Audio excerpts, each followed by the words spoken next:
Bonjour à toutes et tous, c'est Maureen.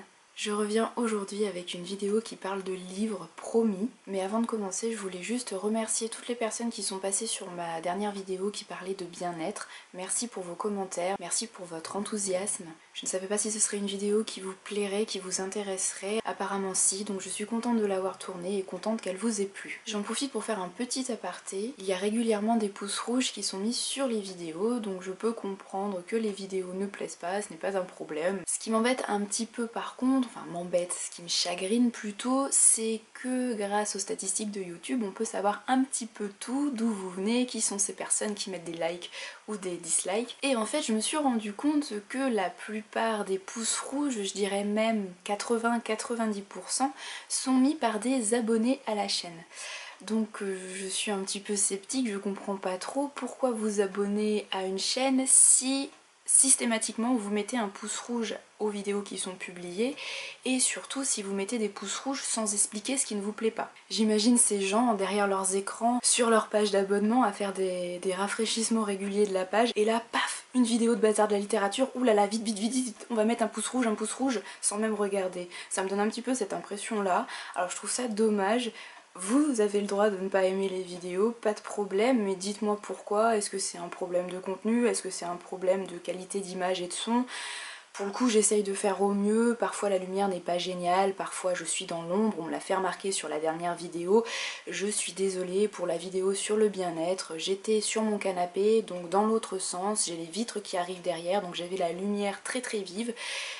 Je n'ai pas réussi à faire les réglages correctement sur mon appareil photo et je vous avoue que je n'avais pas envie de passer 10 heures à chercher le meilleur réglage de l'appareil photo et je n'avais pas non plus envie de sortir le kit parapluie pour faire de la lumière artificielle à côté. Bref, j'avais envie de naturel, j'avais envie de faire quelque chose de simple, je n'avais pas envie de me fatiguer à faire une lumière parfaite.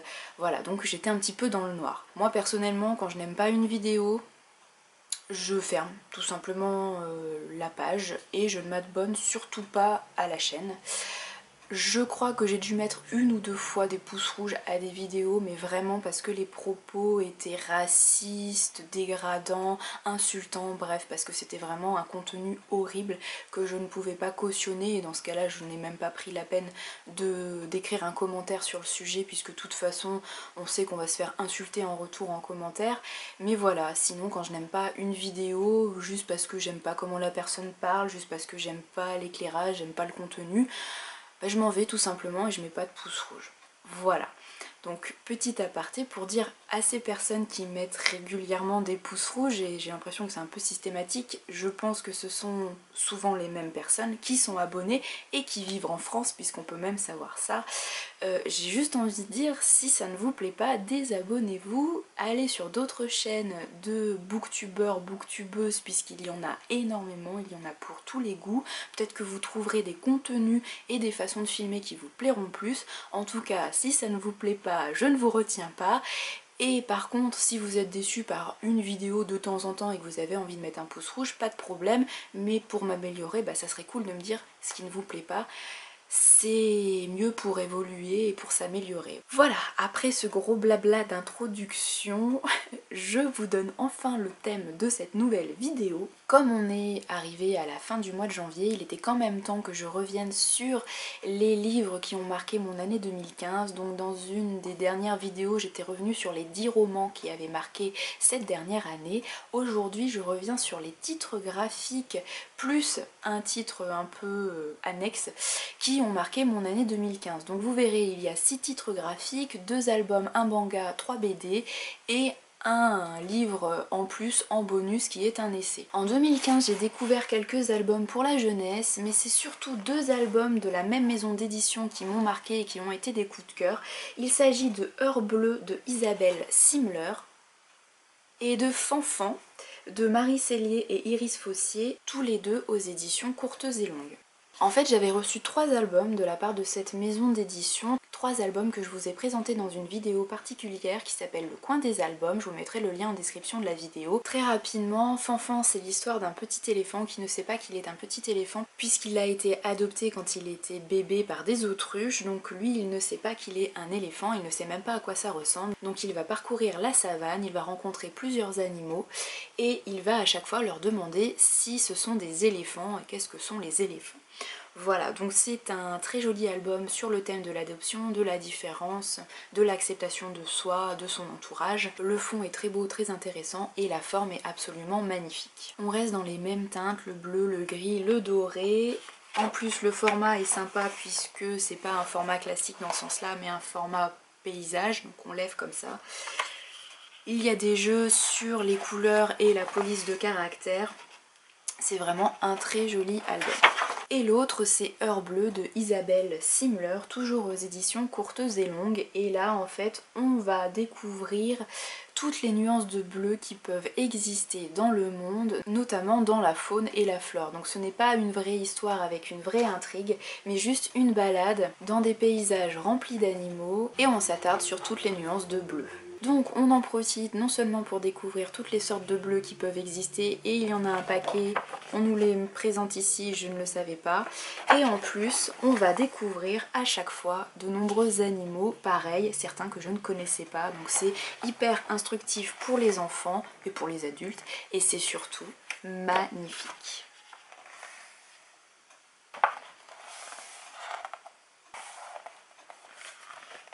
Je n'ai vraiment pas beaucoup lu de manga en 2015 et si j'en ai lu quelques-uns c'est uniquement grâce à vous car ce sont ceux que vous m'aviez choisis lors des différents challenges Wildpal, donc je vous remercie. J'ai eu de belles lectures côté manga mais un seul coup de cœur cette année et un coup de cœur tardif puisque je l'ai eu au mois de décembre. Il s'agit du premier tome de Bright Stories de Kaoru Mori aux éditions Kiyun.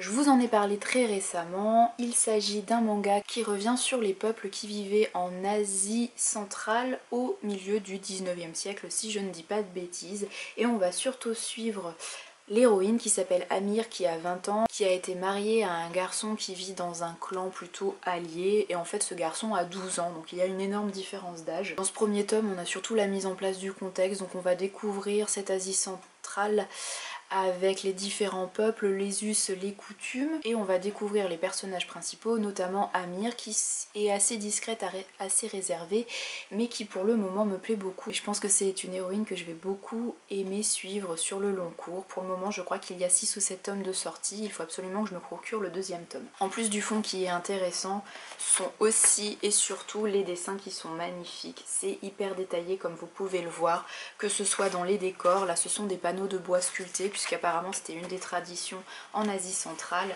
et vous avez aussi énormément de détails au niveau des vêtements, notamment les vêtements de Amir, l'héroïne, qui a un costume très détaillé. Donc un manga bon et beau, faites-vous plaisir. En 2015 j'ai lu quelques BD, 3 sont sortis du lot, je vous les présente tout de suite. Il s'agit d'une suite de sagas que j'avais déjà commencé les années précédentes et de 2 nouvelles séries. Zombilenium de Arthur Depin aux éditions Dupuis. En fait en 2015 j'ai lu le tome 2 et le tome 3. Je vous montre principalement le tome 3 puisque le tome 2 a été un peu moins bon à mon avis que le volume 1 que j'avais adoré, qui était un énorme coup de cœur, et le troisième volume heureusement a remonté un petit peu mon avis. Au final je vous montre ce volume 3 mais c'est vraiment toute la trilogie que j'ai beaucoup aimé, qui m'a fait énormément rire. J'espère que le volume 4 sortira bientôt. A priori c'est quand même assez long puisque je pense que le 3 date déjà d'il y a quelques années et on n'a toujours pas de nouvelles du volume 4, donc j'espère que ça va quand même arriver. Très rapidement, Zombilenium, ça parle d'un parc d'attractions qui est spécialisé dans l'horreur puisque les employés du parc sont de vrais monstres, des vampires, des loups-garous, des zombies, des momies, etc. Mais en fait les visiteurs du parc pensent que tout est truqué alors que non, pas du tout. Il y a énormément d'humour, énormément de second degré, ça me fait beaucoup rire, les situations sont cocasses, c'est vraiment très amusant, très léger à prendre au second degré, beaucoup d'ironie, beaucoup d'humour noir. Je ne suis pas complètement fan des dessins, même si ça passe bien, même si ça va très bien avec l'histoire. Zombieilenium, c'est pas que le fond, c'est pas que le coup de crayon, c'est vraiment un ensemble et l'ensemble fonctionne super bien. Je vous invite à découvrir cette BD qui vaut le coup. J'ai ensuite fait des découvertes de séries puisque j'ai lu le premier tome de Princesse Sarah de Alouette Moretti et Bocato aux éditions Soleil. J'ai réussi à acheter ce premier tome lors de l'opération des 48 heures de la BD de l'année dernière, donc j'ai réussi à l'avoir à 1 € et ça c'est super cool parce que c'est cette opération qui m'a permis de commencer de découvrir cette nouvelle série de BD et série qu'il faut absolument que je continue. Donc comme le titre l'indique, il s'agit d'une adaptation du célèbre livre La Petite Princesse, oui je pense que c'est Petite Princesse de Frances Hodgson Burnett, je crois.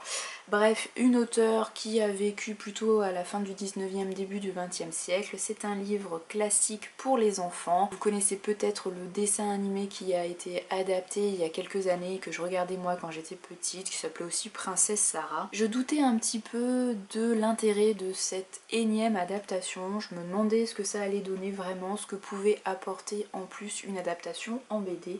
Et j'ai été très surprise puisque la scénariste et l'illustratrice ajoute une petite pointe de steampunk à cette histoire. Donc on est au 19e siècle et le steampunk ça va être tout le côté rouage, industrialisation avec une esthétique très particulière et on a un petit peu ça. D'ailleurs on le voit sur l'illustration de couverture puisque Sarah a une poupée qui est une poupée un peu automate. Voilà, que c'est un petit peu un des symboles du steampunk qu'on peut retrouver assez régulièrement dans les œuvres steampunk, en tout cas celles que j'ai pu découvrir. Ce premier tome, c'est vraiment la mise en place de l'intrigue que l'on connaît tous. Sarah qui va arriver dans la pension de Miss Machin puisque son père repart aux Indes pour faire fortune. Donc on découvre son installation, sa découverte des autres pensionnaires, les amitiés qui commencent à se lier, les jalousies également. Et ce premier volume se termine sur la malheureuse annonce que reçoit Sarah, c'est-à-dire que son père est mort aux Indes et qu'elle est ruinée. Plus que l'intrigue que l'on connaît déjà, ce qui fait le charme de cette saga, en tout cas de ce premier volume, à mon avis, ce sont les illustrations que je trouve très jolies, dans des teintes assez sépia, ça me plaît beaucoup, j'aime beaucoup les visages, les expressions. Ça a d'ailleurs un côté assez manga avec des yeux assez grands. Bref, un premier volume qui m'a convaincue et je continuerai cette série dès que possible. Troisième BD découverte également grâce à vous, grâce au challenge Wild Pal. Il s'agit du premier tome des Carnets de Cerises de Joris Chamblin et Aurélie Néré et moi j'ai la version France Loisirs. Ce premier tome a été un gros coup de cœur et heureusement pour moi, je possède le deuxième tome que vous pouvez voir ici et le troisième qui est derrière moi en bas. On va découvrir la jeune Cerise qui est une aventurière qui passe énormément de temps dans la forêt, dans la cabane qu'elle a construite avec deux de ses amis et les trois petites filles découvrent un monsieur qui sort régulièrement de la forêt taché de peinture. On ne sait pas d'où il vient, on ne sait pas qui il est et il disparaît un petit peu comme il est venu assez rapidement. Cerise qui a une âme d'aventurière et de détective a très envie de découvrir qui est ce monsieur, ce qu'il fait, pourquoi il a de la peinture, pourquoi il est là, etc. Alors elle va le suivre et elle va découvrir un monde merveilleux. Alors dit comme ça on pourrait penser qu'on va partir du côté du fantastique, de la fantaisie, mais pas du tout. On reste vraiment dans notre monde contemporain. Mais ça n'empêche pas un côté magique et poétique, c'est vraiment très beau, très tendre, beaucoup de belles émotions, j'ai vraiment beaucoup aimé. Et l'autre force de ces carnets, de cette BD, c'est justement le côté un petit peu hybride entre des planches de bande dessinée normales, habituelles, et le côté carnet, d'où le titre Les Carnets de Cerises. Au début et à la fin de ce premier volume, on a des pages qui ressemblent à ça et qui correspondent justement au journal intime, au carnet rédigé par Cerise. Donc une écriture enfantine, des collages, des petits dessins, etc. Ça fait vraiment carnet, c'est vraiment super joli. Et puis la majorité des planches correspondent à des planches habituelles avec des vignettes, des bulles, etc. Voilà, on passe dans le vif du sujet, dans l'intrigue principale et vous voyez, c'est également super beau.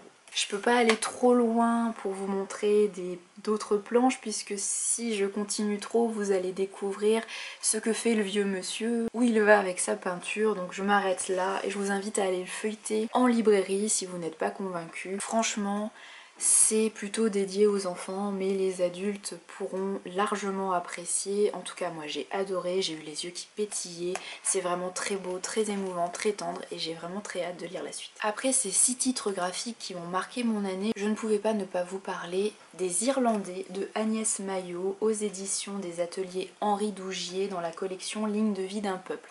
Il s'agit d'un essai, d'un court essai qui fait moins de 150 pages, mais qui m'a ravie. J'ai adoré. Je ne suis pas essai habituellement parce que je m'ennuie, je trouve ça long, je picore quelques informations comme ça, mais je ne lis pas les essais de A à Z parce que voilà, le soir quand je rentre chez moi après une journée de boulot, j'ai plus envie de me détendre et de m'évader avec des romans plutôt qu'avec des essais. En même temps, j'aime bien apprendre des choses, donc un essai de temps en temps, ça fait pas de mal. À travers 4 grandes parties, Agnès Maillot va revenir sur les thèmes principaux que l'on peut retenir de l'Irlande, à savoir l'émigration, immigration, le conflit avec le nord de l'Irlande, donc plutôt le conflit catholique-protestant, Irlande du Sud, Angleterre, le côté économie irlandaise avec le tigre celtique, et enfin un aspect un peu plus sociologique, on pourrait dire, avec la place de la religion catholique en Irlande. Ce qui fait tout l'intérêt de cet essai à mon avis, c'est que Agnès Maillot nous présente des témoignages d'Irlandais qui reviennent justement sur ces grands thèmes. Je terminerai en vous lisant juste les dernières lignes de la conclusion qui je trouve résume assez bien l'essai dans sa globalité. Mais je vous invite quand même à le lire en entier puisque ça vaut le coup et à découvrir d'autres titres de la collection Ligne de vie d'un peuple. Je suis justement en train de lire le titre sur les Écossais qui est lui aussi absolument passionnant et qui est écrit par Étienne Duval. Les quelques mots de conclusion. C'est un pays difficile mais passionnant à raconter, tant il est changeant, tant il reste prisonnier d'un passé politique violent qui le divise encore. Mais c'est aussi et surtout un pays attachant qui parvient à concilier un nationalisme bon enfant lors de rencontres sportives notamment et une formidable ouverture au monde. Un essai génial et surtout la découverte d'une collection Ligne de vie d'un peuple que je pense je vais adorer et qui va très vite se retrouver en nombre dans ma collection, dans ma bibliothèque. Pour le moment je n'ai que 2 titres, donc les Irlandais et les Écossais, mais je ne manquerai pas d'acheter d'autres titres sur d'autres peuples du monde entier. Je crois que j'en ai fini avec le bilan de mes lectures de l'année 2015, maintenant c'est parti pour 2016, j'espère que j'aurai tout autant de belles lectures, voire plus si possible. En 2016 je compte bien faire descendre un petit peu ma palle, en tout cas surtout avancer dans mes séries commencées.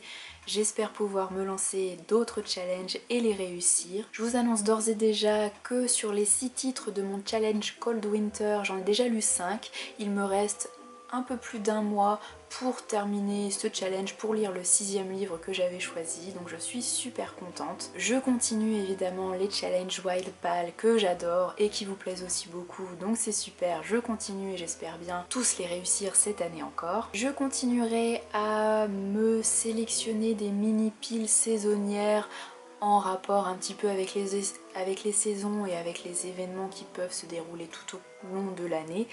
Donc je pense que la prochaine ce sera plutôt une palle en rapport avec le printemps, les petites fleurs, les oiseaux, tout ça. Je n'ai pas encore réfléchi mais on a encore un petit peu le temps. J'ai vu fleurir quelques vidéos sur Booktube qui me paraissent assez intéressantes, donc je vais y réfléchir aussi et ce sera peut-être la prochaine vidéo que je vous tournerai.